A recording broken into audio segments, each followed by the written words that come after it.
Salve a todas, salve a todos. 6 de junho de 2023 e hoje eu vou trazer uma questão dentro desse quadro, dentro desse momento que nós temos trabalhado, que se refere aos temas existenciais.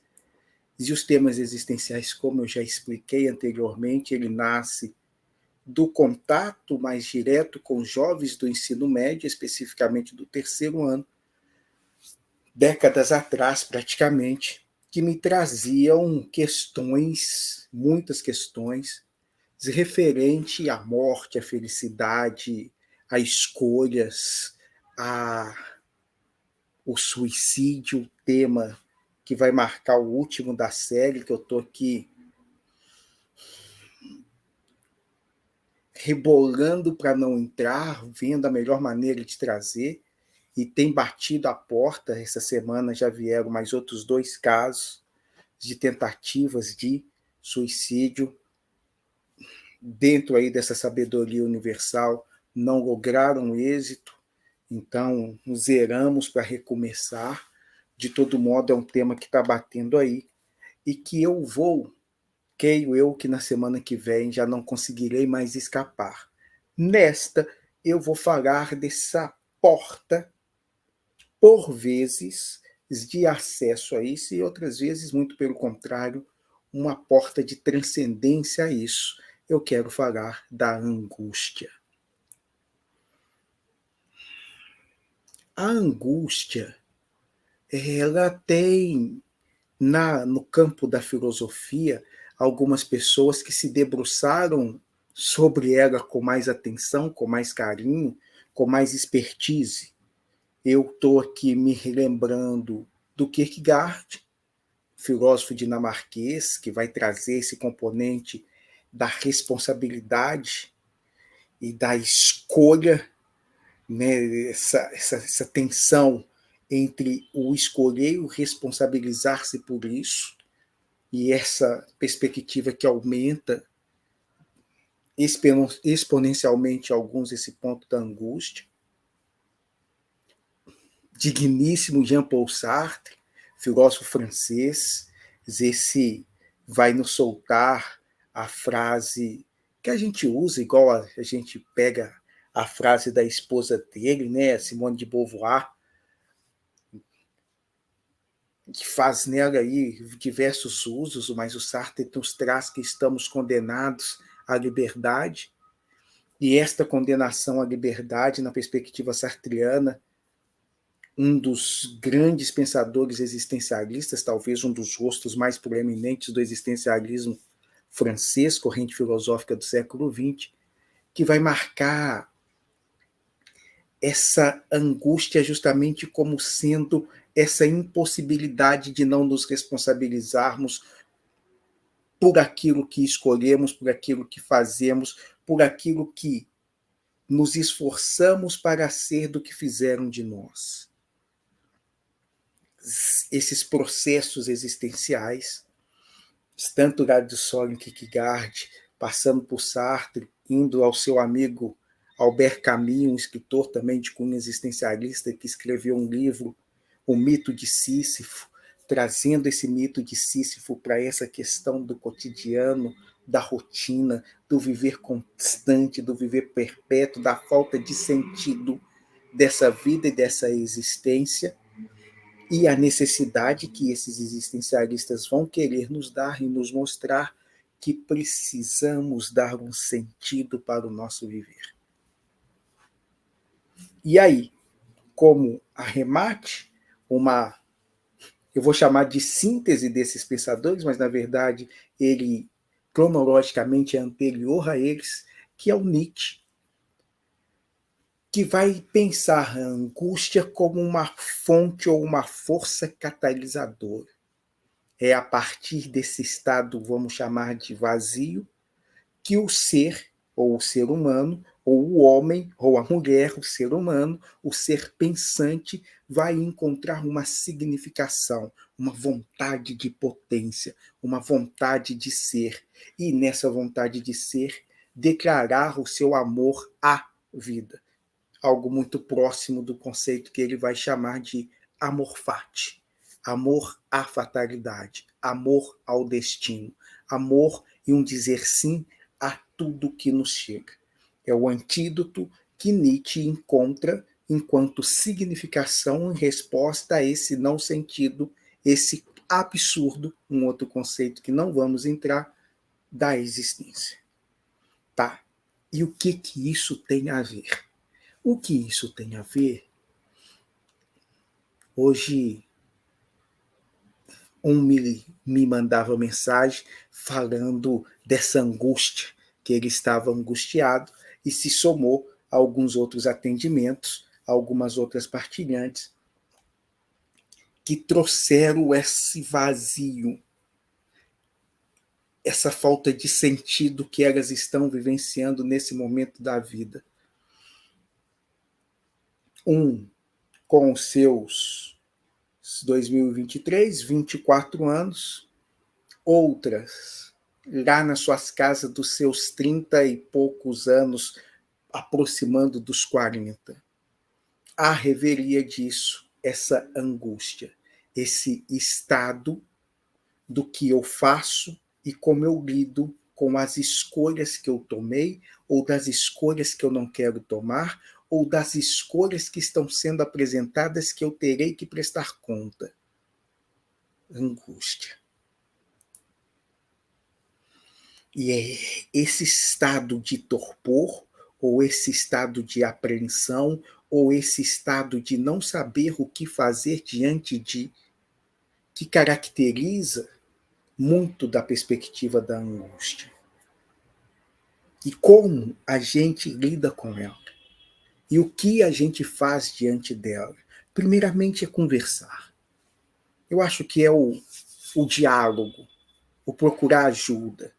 E aqui eu estou pensando numa ajuda terapêutica, mas uma ajuda terapêutica que vá para uma visada mais existencial, que não vá pensar ou não vai trazer esses pensamentos ou essa sensação de angústia como sendo algo necessariamente ruim ou algo necessariamente que precisa ser combatido, detido. Um caminho no qual o ser não possa se aproximar.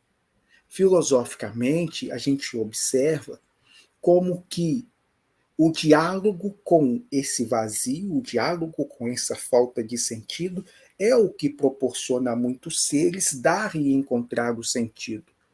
Um sentido que não vai se fazer mais de uma forma, vamos chamar de rebanho, pensando ainda em Nietzsche, um caminho pelo qual todos vão, mas um caminho que passa a ser e significar e corresponder àquilo que eu desejo, e mais do que aquilo que eu desejo, aquilo no qual eu me encontro caminhando e sendo.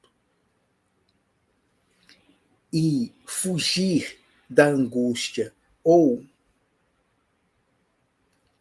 tratar esse sentimento de angústia, como a gente estava falando anteriormente do luto, e de diversos outros, de tristeza, como sendo sempre algo negativo, no qual o ser não possa tocar, lidar, se aventurar, vivenciar, é muito mais danoso. Então, a ideia de se procurar uma ajuda terapêutica é uma ajuda terapêutica de terapeutas que comportem esse peso, de lidar com essa falta de sentido que algumas pessoas em alguns momentos atravessam. Não sei o que fazer, não sei para onde ir, não sei que sentido tem a vida, e não vejo isso como sendo falta de Deus ou ou uma necessidade de psiquiatria, uma psiquiatria aqui pensando que a gente tem que recorrer a medicações para impossibilitar esses níveis de pensamento. Não. Vamos aqui conversar, falar um pouco da existência, como é que você está vendo, como é que você está percebendo, desde quando isso lhe toca, desde quando isso caminha convosco, desde quando, enfim, vem aqui, e como é que ela age e atua em você. A angústia, ela enquanto elemento corrosivo, introspectivo, e que fica se autocorroendo, talvez não seja a das melhores coisas a se nutrir. Mas esse mesmo estado, quando a gente consegue encontrar uma interlocução, a gente consegue encontrar perspectivas, a gente consegue encontrar horizontes, a gente consegue encontrar interlocutores, suscita possibilidades. Então, aqui é um convite a você que está vivenciando esse processo de angústia por escolhas que fez ou escolhas que ainda tende a fazer, proseia, conversa, reflita. Em certo sentido, experimente. Traga isso, a gente chamou alguns desses elementos em vídeos anteriores, desse background, para frente. Tira um pouco disso tudo que está aqui circundando e traga para cá numa possibilidade básica ou mínima de verbalização. Essa verbalização não precisa ser da forma como eu estou fazendo aqui. Pode-se encontrar esses meios, o tocar. Pega a sua guitarra, toca. Pega o tambor, marca o ritmo. Pega um papel, uma caneta, escreve um poema, uma letra, uma poesia, uma carta para esse alguém que te espera do outro lado. Esse outro lado é da travessia, o outro lado do rio.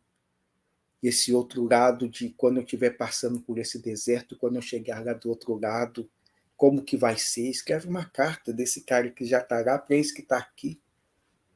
Escreve essa carta desse que está aqui para aquele que ficou lá atrás. Converse.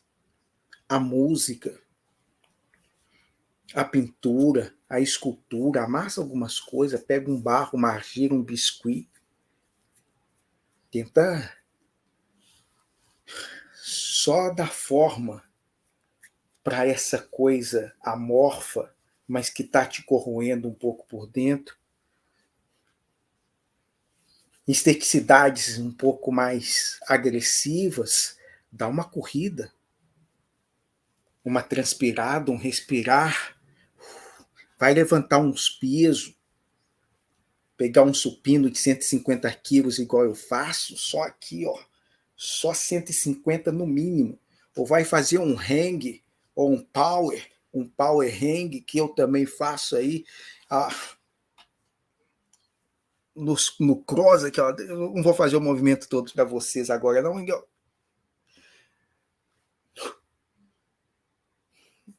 Dá uma transpirada, uma soltada, uma eliminada para quem tem essa corporeidade na qual esses poros dialogam e falam também.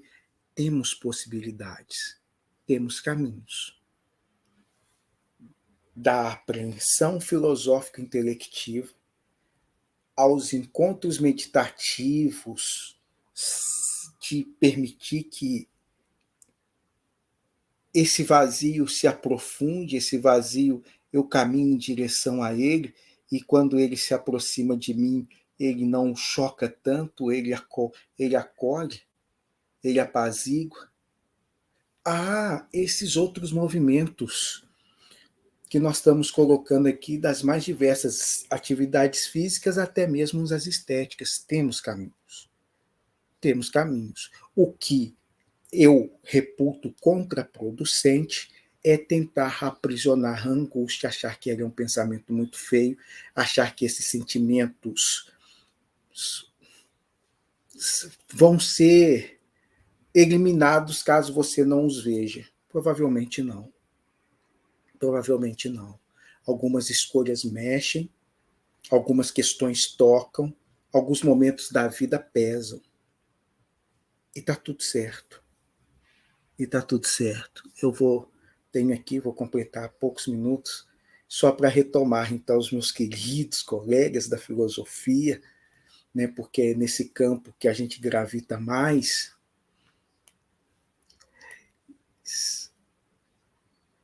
eles estão pensando a partir do que eles mesmos vivenciaram e propondo soluções a partir dos seus próprios mundos. Nietzsche na vontade de potência, o Sartre na responsabilização, no engajamento das escolhas que fez, o Camus diante dessa busca deslocada, desesperada por um sentido que, para alguns, não será encontrado. É louco isso, né? Alguns vão significar a existência, e quanto mais significado que eles produzirem, derem à existência, menos sentido vai fazer existir. Esses são outros casos que depois a gente aborda e trabalha. Para a maioria de nós, o encontrar o sentido. Nossa, que fácil encontrar o sentido. Eu falei disso alguns vídeos atrás aí. Olha que tranquilo encontrar o sentido, mas o encontrar o sentido é, nessa perspectiva existencialista, e aí é que eu vou com Nietzsche e encerro, a linha da filosofia durante muito tempo trabalhou com o que a gente chama de essencialismo, ou, mais necessariamente, uma concepção, uma ideia de que tem em cada um de nós um princípio, uma bondade, uma beleza que está inerente, e mais do que estar dentro de nós é encontrada fora de nós. Então, todo o nosso processo vai nessa linha do livre-arbítrio, no qual a gente vai necessariamente encontrar com esse. Nós vamos encontrar esse sentido. E esse encontro do sentido está nessa transcendência, nessa perspectiva e nesse entendimento do divino, de Deus, de Buda, de Alá, seja lá o que for.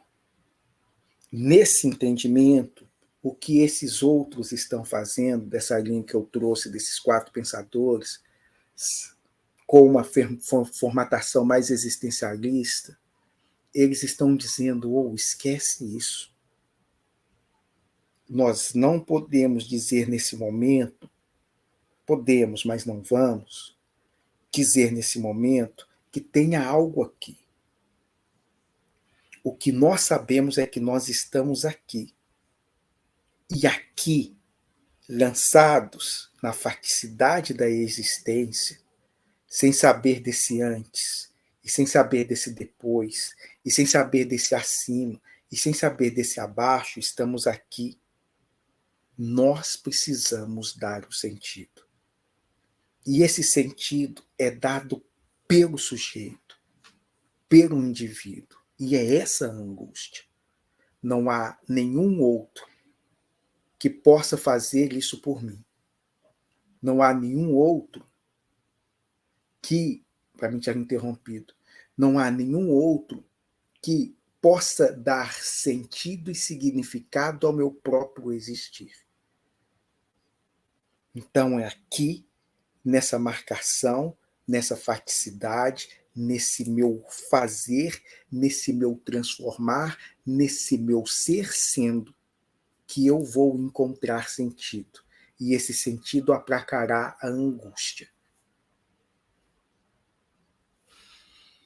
Não tem uma fórmula, porque esse sentido não é universal, esse sentido é proporcionado por cada um e vivenciado por cada um. O ponto central, e aqui eu encerro, pelo menos nessa primeira visada, é a gente ter em mente, ou em perspectiva, ou como horizonte, o que Sartre chama de responsabilidade. Uma responsabilidade que não se faz apenas por mim, faz por mim, pelo outro e pelo mundo. Então, quando a gente encontra em nosso fazer um sentido para mim, para o outro, para o mundo, caminhamos melhor.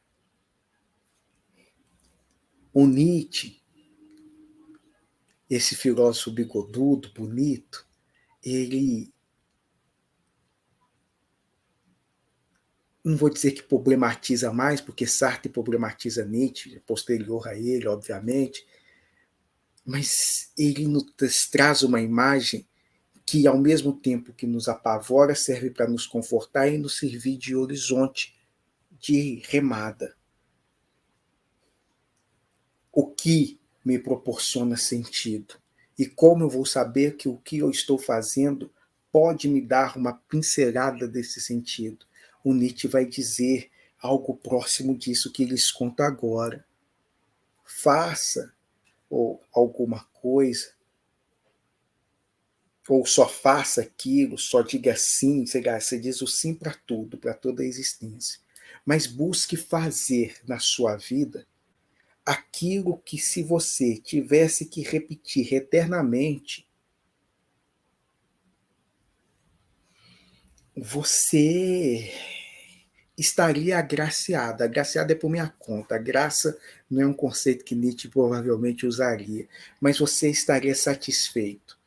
Você estaria em plenitude. Então, estou aqui gastando um tempo para fazer a gravação de um vídeo. Eu faria isso eternidade afora? Eu estou aqui prestes a me casar ou a morar junto com uma outra pessoa. Eu viveria com essa pessoa por toda a eternidade? O que nos seus atos, nas suas escolhas, você faria e que, se repetisse eternamente num eterno retorno, você diria assim, um joinha para a existência? Então, ok, tá lindo, tô de boa. Eu poderia fazer isso por toda a eternidade. A alegoria que Nietzsche utiliza para trazer esse pensamento é uma das coisas mais lindas da literatura. Ele vai falar desse anão que ele salta diante dos seus olhos e lhe traz esse conceito do eterno retorno. Se a sua vida se repetisse toda e completamente igual do início ao fim, você diria sim?